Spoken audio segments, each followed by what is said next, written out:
when I ask for wow points, it's not because I need applause. Oh, Kelsey, this is how good you are. You told me that. No, I don't need applause, I promise.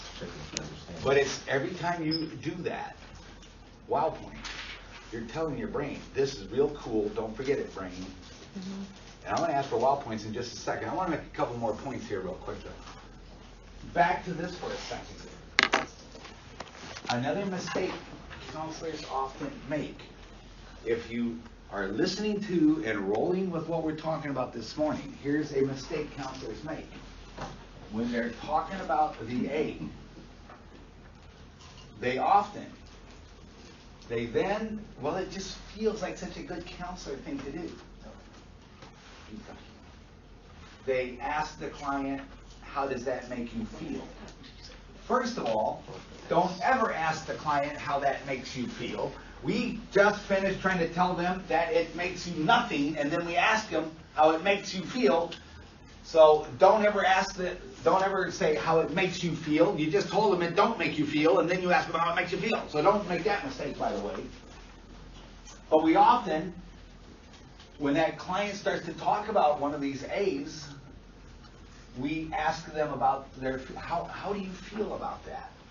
That feels like such a counselor thing to do. What you should be asking is not how do you feel about that. What you should be asking is, what does that mean to you? How do you give that meaning? Let's get that clarified once again. A is what happens. What the situation happened. B is how they thought about it. C is our feelings. Our C is how they feel about it. And the mistake is. Okay. And it just feels like such a good counselor thing to do. We got to talk about feelings. And so the client puts out there, present something.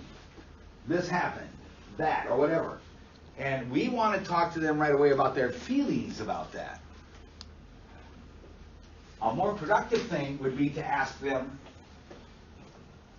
what does that mean to you?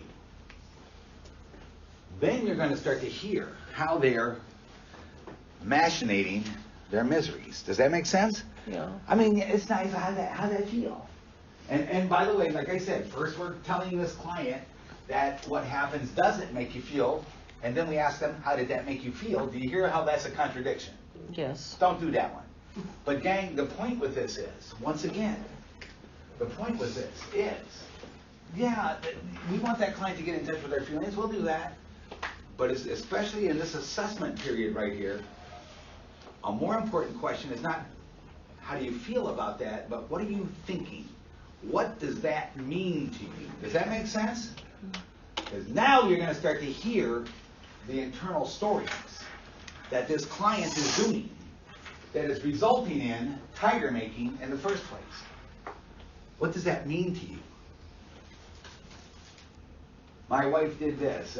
This happened. That happened. How did that feel? Well, that's nice. But what you really want to hear about right now is what? What does that mean to you? Do you hear the difference in those two things?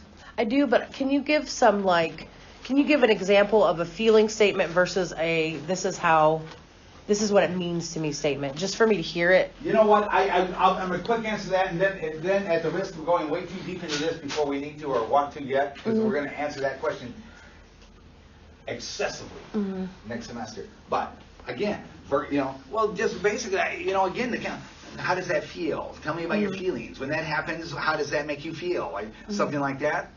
Instead of that, just ask that client, when that happens, what does that mean to you? What do you say to yourself? What does it mean to you? But can you give me like a response? Like I just did. I would ask that. No, I know what you would ask. Like, what would the client say? The response to the question.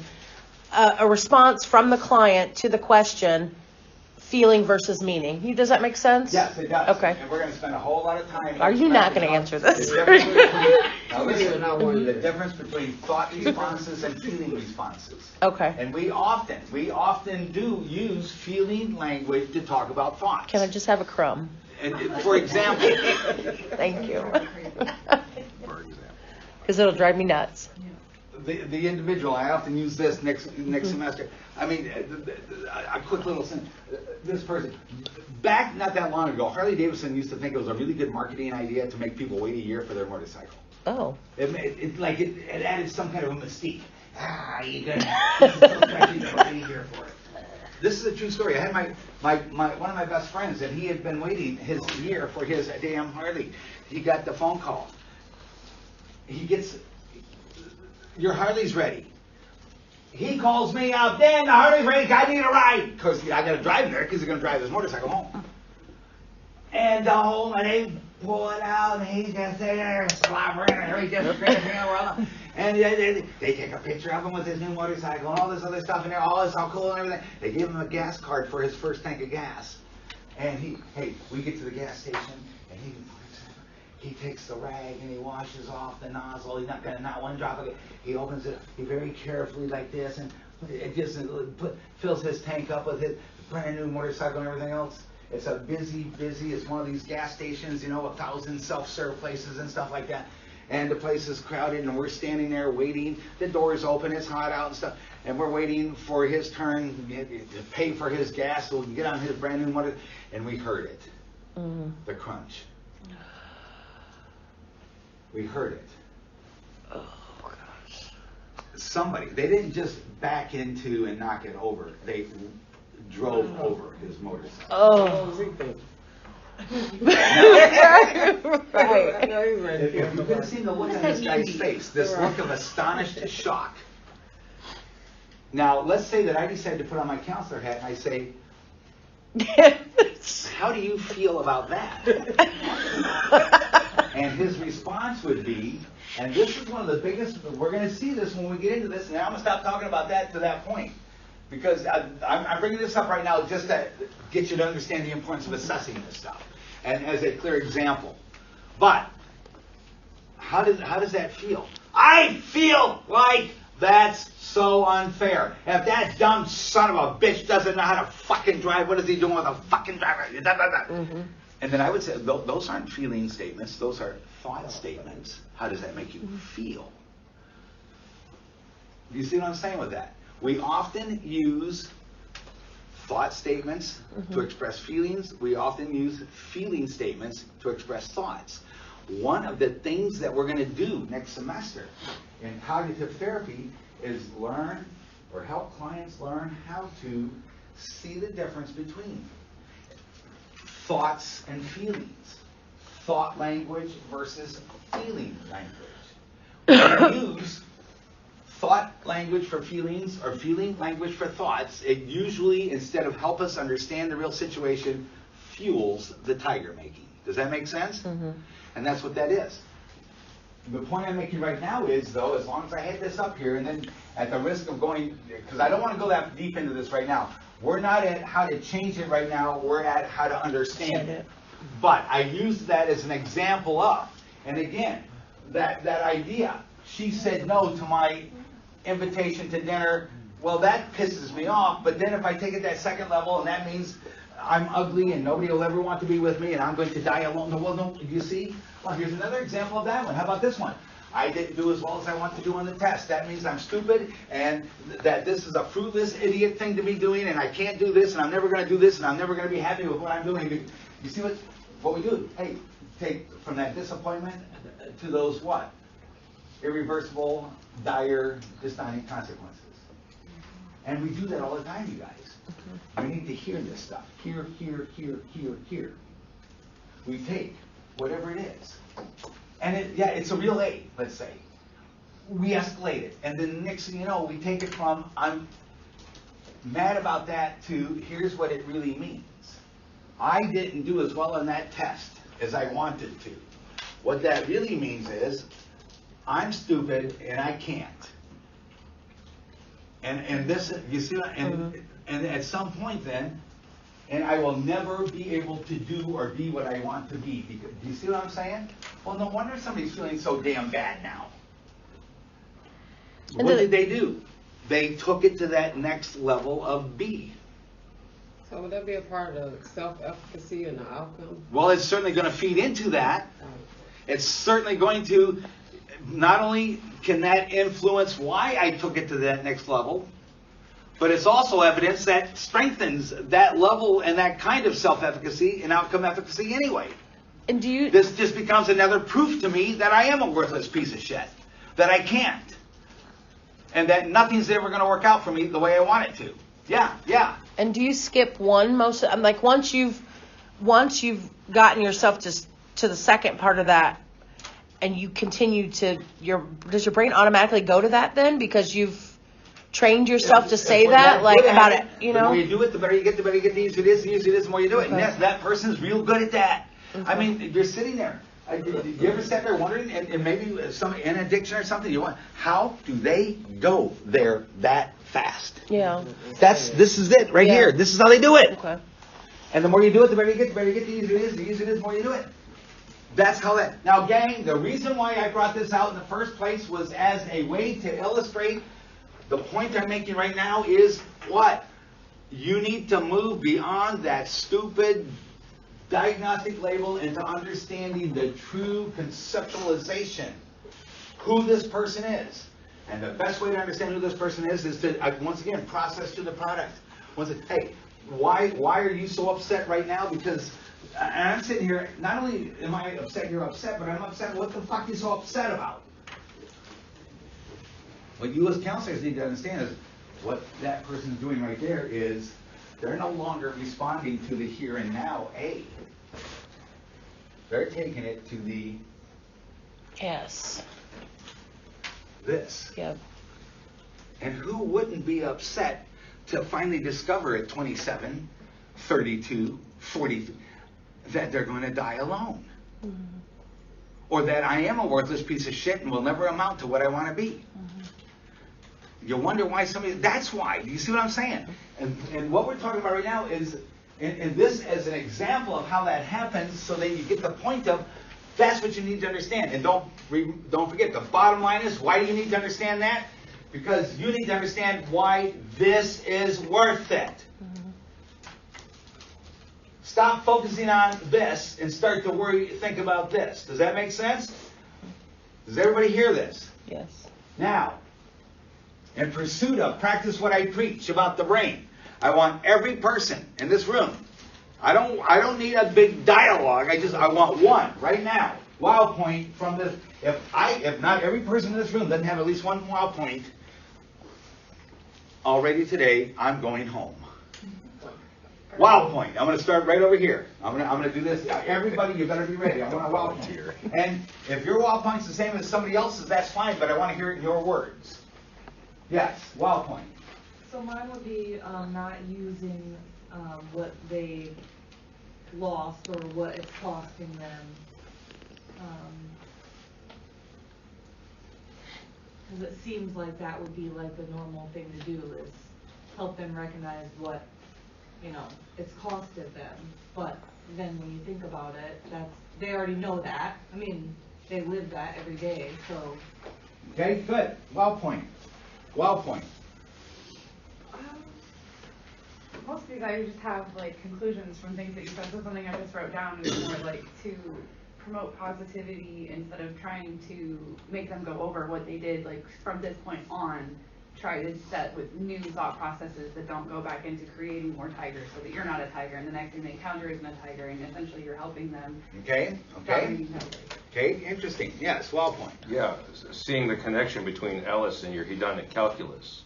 I mean, for me, seeing foundations and how things connect and how that A leads into these 1s, 2s, 3s, and 4s. I've been having all sorts of personal wow points in my own family situation. Okay. And this is one of those out in the open, should have seen it a long time ago, wows, because, okay, now the connection has been made. I've got all the tools. Okay. And not all the tools, but many tools. And knowing that you can pick up this one tool to help the other tool work, that's a big piece for me. Cool. Wow point. I agree with him completely that the connection between like A and how we go from A to C is so true. We go from how and we're not really thinking about it. We're not thinking about that action. Yeah, like I never thought about that in that way before. Okay, So all right, cool. it's interesting. Wild point. Everything seems to boil down to me for just like what you said, escape avoidance. Really, whether they're real or we make them real, our number one goal is to just get away from bad, uncomfortable things. Cool. And this is the dynamics behind that for understanding our client. Yes, wild point. This is kind of from a different day, but I feel like it's good for today's topic, that the child is the parent of the adult, that you need to understand the past in order to understand the present. And again, that's why. Again, like Thursday when we went over and over again that's because I just love flunking people and giving bad grades, and because guess what? I'm in control here and I'm in charge of your life. And I'm the boss. Is that no, you need to know this. Why do you need to understand classical and operant conditioning? Because one of these days that's going to help you understand your client. That's why. Good. Wild point. Lunch, really, I like how you use those when you like really be learning how they become who they are, what their triggers are, to be able to, like, I guess you'd call it your case and self-realization. Learning, why their triggers are who they are, not out of us. So basically keeping our mouth shut, better understanding them. Okay. To get to the root cause of the problem. Cool. Wild point. So with me, I used to do assessments, and so I worked for the state, so everything was like so regimented where it was just kind of you fill in the blanks for the assessments and stuff like that. So to sit here and think like how I used to do it and then how I'm going to do it now is completely different. Cool. So yeah. And everything incorporate as a whole. this. Yeah, like just everything as a whole. It's a whole different feeling. Yeah, Isn't it? It's a whole very different- much so. Wild point. Mine is hers. I went to assessment with psychology, and I got a hard everything when I do the state. Oh, it's out there, the formal forms. Yeah. Okay, that's all it is a form. Yeah. And what they have, in that formal form, and you do, guys, I'm not saying, you're gonna need that, because guess what? That's what fuels your paycheck. You gotta make somebody happy enough they wanna fund your program. And so you fill out their stupid forms, but you don't stop at that. This is what you need to do. And oh, by the way, what's the second major thing besides learning all that, doing this, and finding out about this client? What's the second thing you're doing in the midst of this? Is your what? Telling your client. You're building empathy bond. Wild point. Well, my first wild point, it was going to be most of these tigers from the client's negative reinforcers, even from long time ago past, is continually a tiger in their head. It's still there. And it stands That's why it's there. still And haunting. the second thing I want to say in conjunction with that is when you went from that D to, going into a different stage, I thought about something, like you brought up the test. I'm still pissed off at you because you put me on the test. Yeah, I'm real mad. And I'm gonna blame you, and I'm gonna say that you already got me premeditated to fail.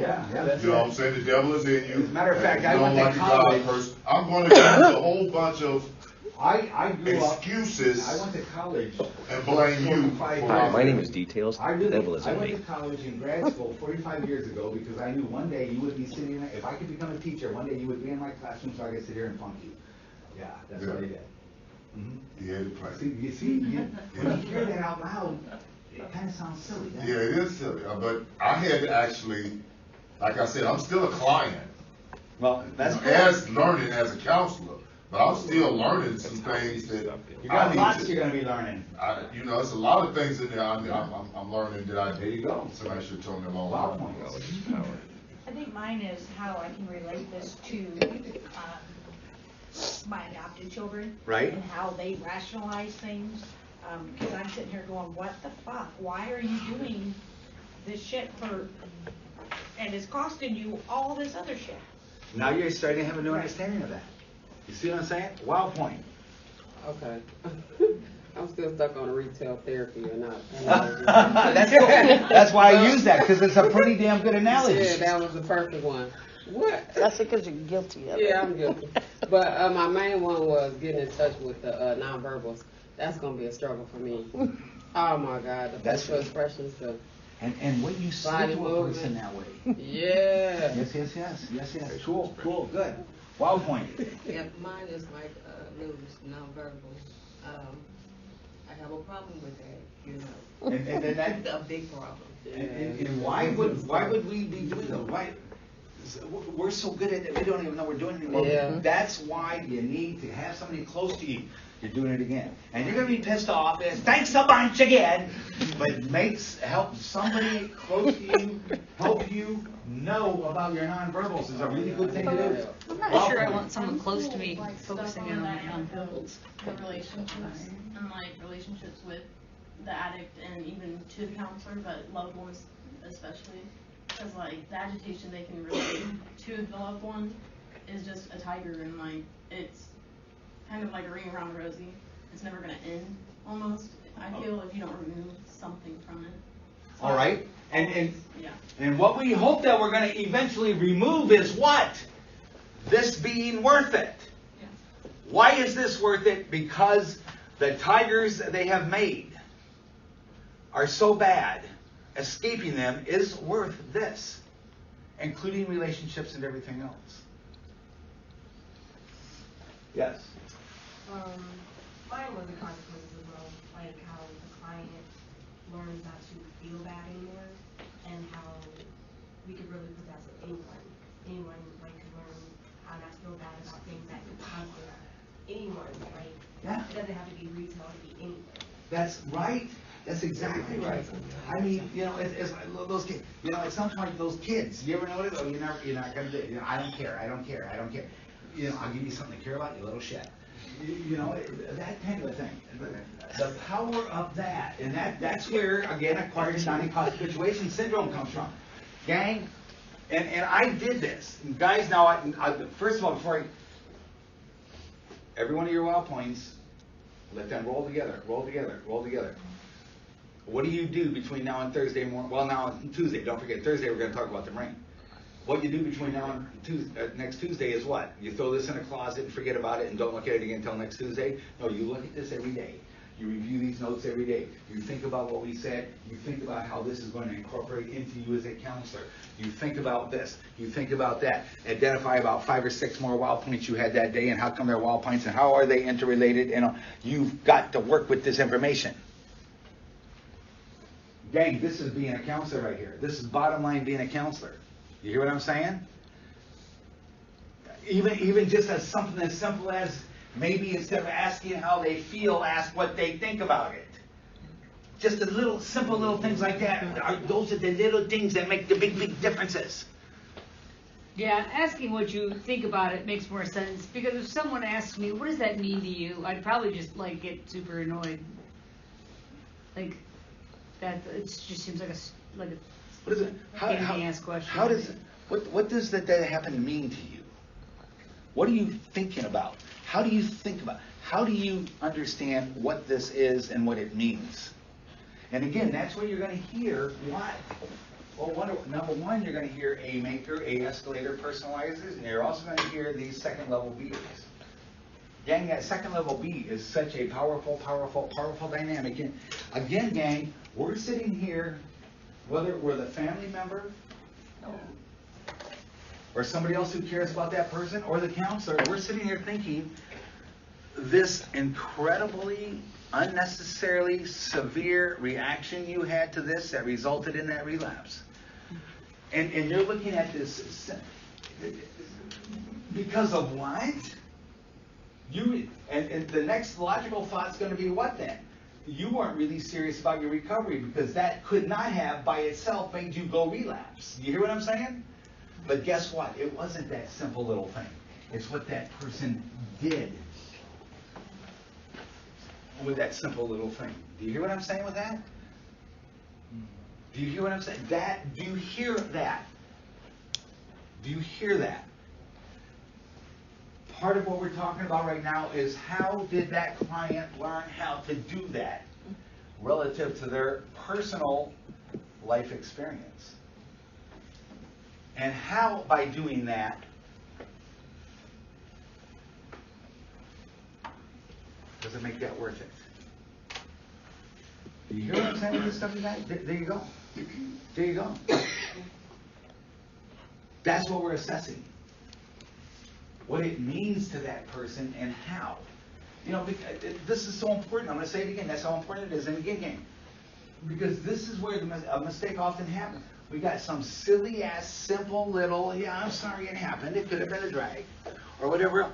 But the next thing you know, and that person, and they're relapsing over what looks like this right here. And you're wondering, how did that, you threw everything away?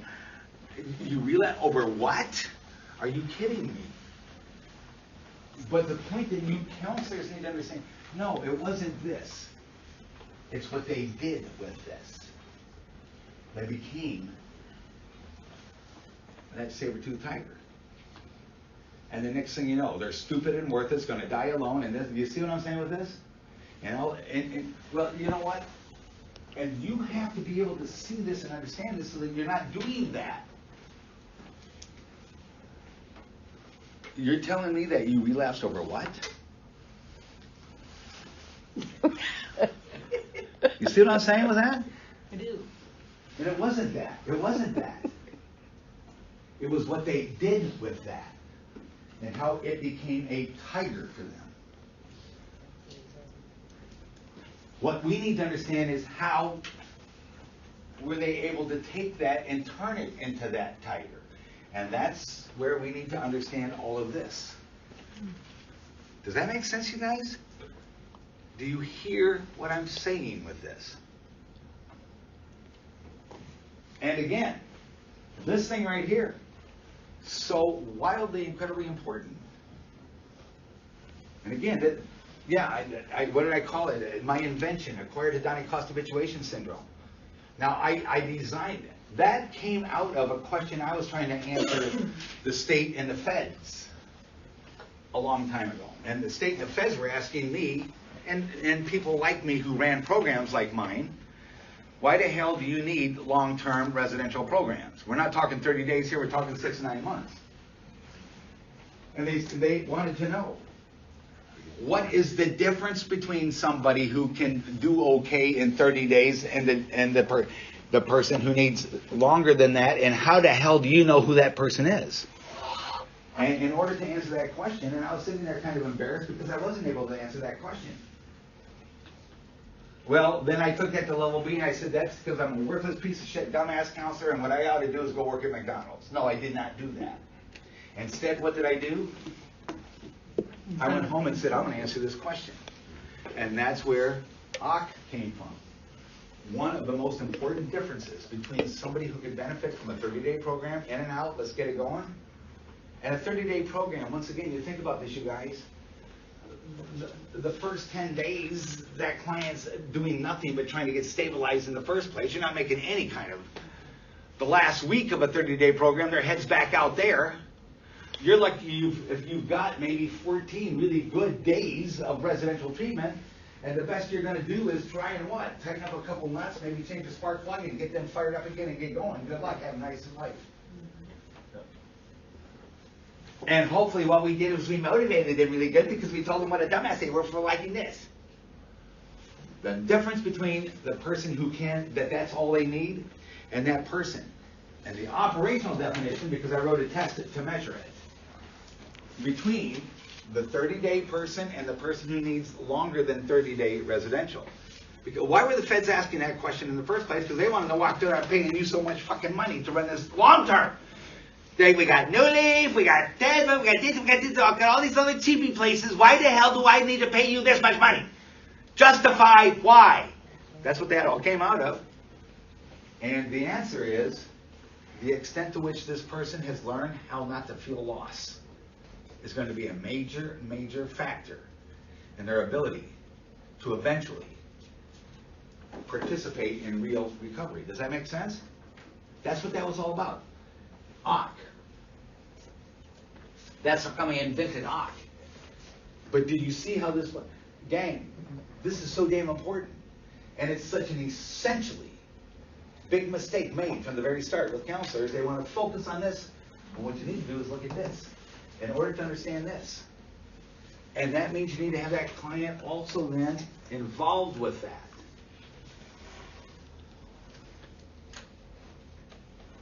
Now, I've been saying a lot of very, very, very important stuff today. I want you guys to walk out with this stuff. I want you to think about it. You hear what I'm saying with this stuff? Let me hear questions, thoughts, reactions, anything right now. I can't believe it. Yes.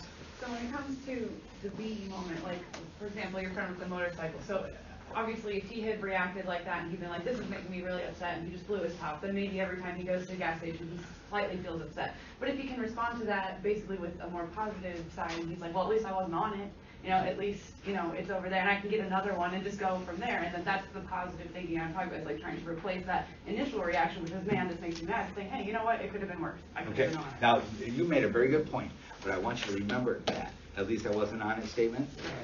If that came from the client, that's nice. Now, we're going to be talking with motivational interviewing. As a matter of fact, segue. Page number 2 in the basic. Motivational interviewing, by the way, loves acronyms. One is rule. You ever wonder if somebody walked in after a class, they'd wonder what we do in this room? One is rule, and the reason why I'm putting this up here right now, well, this is what we're just talking about, is interviewing, motivational interviewing, assessment. But you just said something that is so fits, just perfect right now. If the client would have said, at least I wasn't on it, that would be a neat, insightful way for that client to reframe for themselves. But in motivational interviewing, and like I say, we're going to see all kinds of acronyms, and one is rule. That represents 4 things. And R represents resist the writing reflex. And counselors make this mistake, especially early on, especially when they should be listening instead of trying to fixing stuff. And so you're a motorcycle, and you're going, and then I say to you, yeah, but think about it. At least you weren't on it when it happened. Right, I don't mean for you to No, say no, that. that's what I'm saying. Right. If the client said that. Right. But the reason why that was a nice segue, because that's a good example of what you, the counselor, won't do. Right. Resist the writing reflex. Well, at least you still have your health. Well, do you see what I'm saying with that? So what do you say? Like, you're right, that sucks.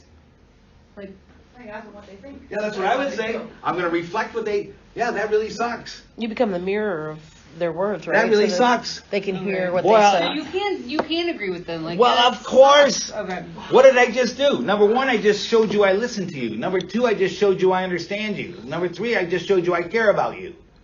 Instead of, well, at least you weren't on it. Maybe you ought to quit bitching about stuff and appreciate what you do have. Do you hear the difference in those 2 things? Yeah. And that's the writing reflex. That's the writing reflex. Resist the writing reflex, you guys. Don't try. What is that? First of all, I'm supposed to be listening to you and assessing you. Instead, I'm trying to fix you already. Mm-hmm. Never put carts before horses in this game either. And that would be. And the reason why is that was such a good example of, no, when you said it as the client, I would think nice insight. Right. But if I were doing clinical supervision and I heard that same statement from the counselor, I would say, don't do that no more. Mm-hmm. Resist the writing reflex. It's kind of, and again, you know, if you took it to the parental level kind of a thing, you know, why don't you just think about the positive for a change? Why don't you, I mean, at least we're on the fucking motorcycle. Why don't you just be happy about what didn't happen? You see what I'm saying? What did you just become? Tiger. Tiger. You see what? So one of those rules. Resist that writing reflex. Yeah, but at least. You hear what I'm saying? Isn't that what people do? Like, people do that every day, all the time. It's a bad habit. We all. And then you have to be different than what they're commonly used to hearing in order to. That's right. That's right. It's just like it's. How does that make you feel? It's just that we say that all the time. Yeah. You know, and the problem is we just told that client that what happens doesn't make you feel anything. That's how you think about it. And then the very next thing we ask them is, how does that make you feel? Right. Well, the writing reflex is just another, it's just in our, it's common nomenclature, the way we talk. We try to make somebody feel better right away. When I do a writing reflex, what's the message I'm conveying? You're a stupid idiot. Number one, that was stupid for you to think that way. It's stupid for you not to think the way I'm telling you to think. Number two, I'm not hearing you, I'm not feeling you. I'm just trying to fix everything right now. Oh, by the way, the world works on quick fix, by the way. And everything. You see what I'm saying? Do you hear all the wrong messages you convey by doing writing reflex responses? And gang, you're right. We grew up, this is the way, not counselors, this is the way we. At least you have your help. You see what I'm saying with that? And things like that. And so avoid those writing reflex kinds of responses. First of all, you're probably trying to fix something before you really know what's broken in the first place. You see what I'm saying with that? Second of all, you're trying to make everybody feel better. When maybe instead of feel different or better, what we ought to be doing right now is getting in touch with what we are feeling, no matter what it is. You hear what I'm saying with that? And writing reflex responses usually represent artificial realities anyway. And how does that solve the problem that you were initially emoting about in the first place? Does that make sense? Avoid the writing reflex. You, for motivational innocence, understand, and gang, is that not what every second we have been together this morning about? Number 2 here. Understand client motivation. And what is motivating that client? What is making this worth it? Understanding client motivation.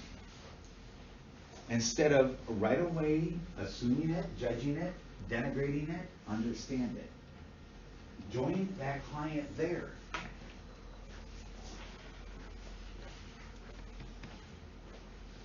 Before I try and change motivation, I need to know, and that client needs to know and believe I do know.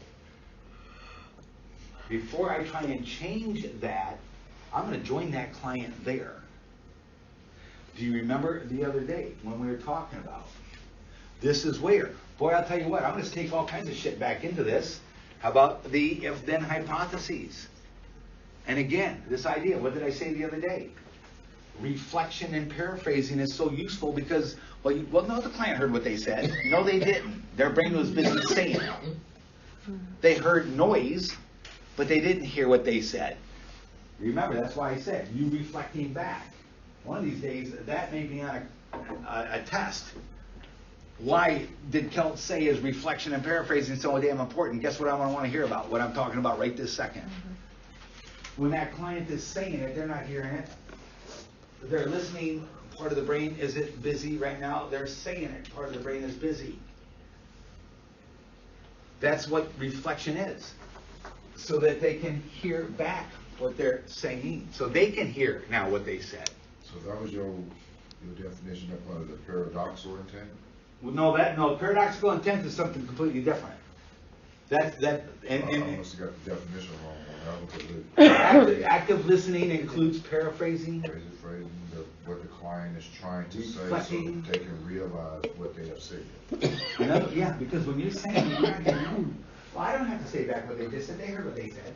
No, they did not. Very often, if they had really heard what they said, they wouldn't have said it. Because, do you see what I'm saying? They would have said it. If they really knew what they were saying, they wouldn't be saying it. That's what, and again, now the paradoxical intent thing in that is where what I said was, remember what I said? First, the value of reflection, paraphrasing, so they can hear what they're saying. And then I threw in that little thing about paradoxical intent. And what was that? Where sometimes, what did I say I would do? You repeat back. I would reflect inaccurately on purpose so that they got to correct me. That's a whole different part of the brain. So it's like with a twist. That's another different way to help that person hear themselves. Is that reverse psychology, though? Yeah, it is. Exactly. No. Paradoxical intent. No. Think about it. Think about that. Gang, what do I accomplish if it works? And you gotta be careful with this shit. If I reflect back inaccurately, oh, by the way, I'm gonna reflect back inaccurately in a way that's still saying exactly what they just said. And then they have to correct me, which means they're correcting who? Themselves. And what is better, them correcting themselves or me correcting them? Do you hear the value of that? The utility of that little sneaky little trick? You hear the value of that? Hey, a good counselor is sneaky. A good counselor is sneaky. A good counselor is a manipulator. Hopefully, though, you do it for the right reasons. Ethically for the right reasons. That's why sometimes very good counselors end up in big trouble because they misuse their ability to manipulate people in certain ways. But the thing is, what I'm saying right now, so that's where your paradoxical intent note came in when I was talking about reflection. Because I can do that. Yeah, reflection, paraphrasing in general, what is that? Hey, seeking. Not only do I want to understand client motivation, I want the client to. And don't forget that little ditty we talked about. Hey gang, don't forget, when you're talking, well, the client heard what they said. No, they did not. Their listening to part of the brain wasn't working right now. They're saying it, part of the brain was working. That's different from the hearing it part of the brain. Well, and even that, they've said it to themselves so many times maybe that they don't really... They don't even know they're saying it. Yeah. And so, by you reflecting it back, it's letting them hear them. Now the hearing part of the brain is... And then that paradoxical intent, what was that? I'll sometimes reflect inaccurately on purpose so they can correct me, which means they're correcting themselves. Does that make sense? Yeah. So that's the reflective listening? That's reflective listening. Or the term is called active listening. The if-then hypotheses. Boy, I just think back shit all the time. You know why? Because everything we ever talked about is important. That's why I was so emphasizing the importance of that test last time and things like that. Is this all making sense to you guys? Yes. You hear what I'm saying? Everything we have talked about this morning is right here, under seeking to understand the client motivation. And for what this is in the big picture, the number one motivation is, why the hell is this working for you right now? It's not how bad it is, it's what's working. What is motivating that client to continue this? What is making this still work? As long as this is still working for that client, they're going to continue to do it. We have to make it somehow, it's not working anymore. And one of the best ways to do that is to devalue the severity of the tigers. When the tigers I am running from are no longer as bad as they used to seem, I'm not going to pay as high of a price to run from them any longer. Does that make sense?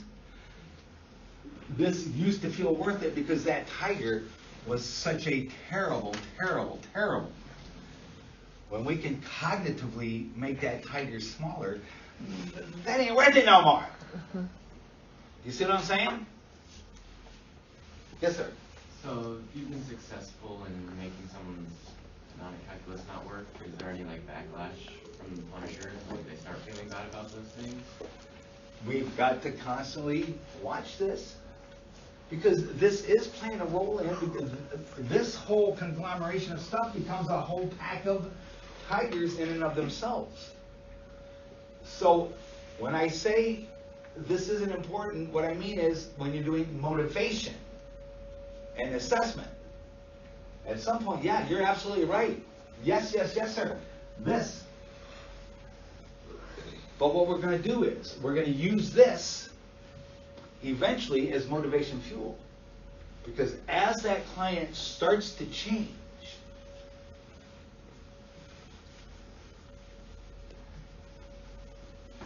see what I'm saying? They start to go away. Now, right now, this one right here, my wife left me, which goes right back to when my dad told me I was a worthless piece of shit. We got to pay attention to that. We see that cognitive linkage. But as we lessen the severity, you see what I'm saying? We're changing that, and pretty soon, that's not feeling so bad. So yes, we have to pay attention to that. But again, it's right place, right time, right place, right way, right place, right motivational status. And in the beginning, if we think we're going to motivate somebody to go through the challenges and the terrifying things they got to do to change by focusing on this, we're going to fail. Does that answer your question? Yes. Good. Yeah, that's what I want. Questions right now. Questions. Anything else? Anybody else? Clarification. Understand? Yes, sir.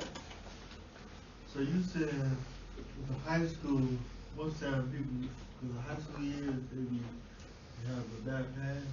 No. What I'm saying is, whatever that high school experience was, it is so formative. So much of who you are today. And high school is just a good, that's just a good setting. That age period in that person's life. And it just happens that most of us experience that age period in high school. But it's that age period is so formative. So much of who we are later on as adults are going to be formulated by the experience and how we cognitively gave meaning. What was it? Not how we feel about it, how we gave meaning to that experience. I don't know. And the reason why I talk about high school is because that's a really good kind of a planking thing. Because most people in that age period, that's when they're in high school. And that's when they are trying to deal with each other. And that's when they are so dependent on each other for their sense of self-esteem, self-efficacy, and everything else. That's where, and that whole thing we talked about. Cognitive dissonance and all that. And so this 27-year-old client today, if I'm going to understand them, and why is this such a big deal? Why is this? Why is that? What did? Don't forget, some of those ones, they don't have to happen just when you're 2. A 1 can happen when you're the only person in the whole fucking room that has to sit there by yourself and eat lunch because nobody wants to hang around with you and everybody's poking fun. And you're the bully recipient. That's a 1, isn't it? Mm-hmm. And here it is. And so once again now, and you applied for that job. You're trying to get yourself back on your feet, and you applied for that job. And you didn't get that job. And the next thing you know, and we're saying, I'm sorry you didn't get the job, but really, come on out there. And why? Once again, it's not that they're responding to not getting that job as much as they're responding to, that's just another example of, you see what I'm saying with that stuff again? That's how you need to understand it. Listen, we are not so damn stupid. Not one client you ever work with your entire rest of your career is ever so stupid they're going to ruin their lives just for the fun of it. Get that out of your head. We do stuff for reasons. This person's enmeshed in this very self-destructive, very costly hedonic calculus. Not because they're dumbass, stupid, don't give a shit. It's because something is working for them. You have to find out what that is. Yes? You had a 2-word label for that, the father. That reminds me of my father thing you just stated about 3 minutes ago. Right. What the hell was that? I have no idea what you're talking about. I thought he said that reminds me of my father who thought I was worthless and Yeah, thought he just used 2. You called that section of the hedonic calculus something. I don't remember what it was. Never mind. If it comes to you, John, I'll try and answer that question. I don't know how to get you back to what you said. Okay. Well, if it does, because gang, guess what? Hey, gang. By the way, do you see why you need to be in class now? Ain't no damn book out there anywhere, any place, ever. Somebody else had a question over there. What we did in class today. Do you get what I'm saying? Now do you see why you got to be in? I grieve for the clients of the people who are not in class today. Those clients. We can't do this. We're going to continue to enroll with this, but do you see why you got to be in class? Not because I'm some big bully and I need some big ego trip and everybody discounts because I said so. Because now do you see why you need to be in class? There ain't no book out there. There's not a book out there that would give you what you got today in this discussion. You're a damn good advertiser for next semester too. Stay tuned for next Yeah, semester. I know. It's like, dang. My poor R-U-L-E. Go, what a year. Resist the writing reflex. Does that make sense? Does everybody get that? Yes.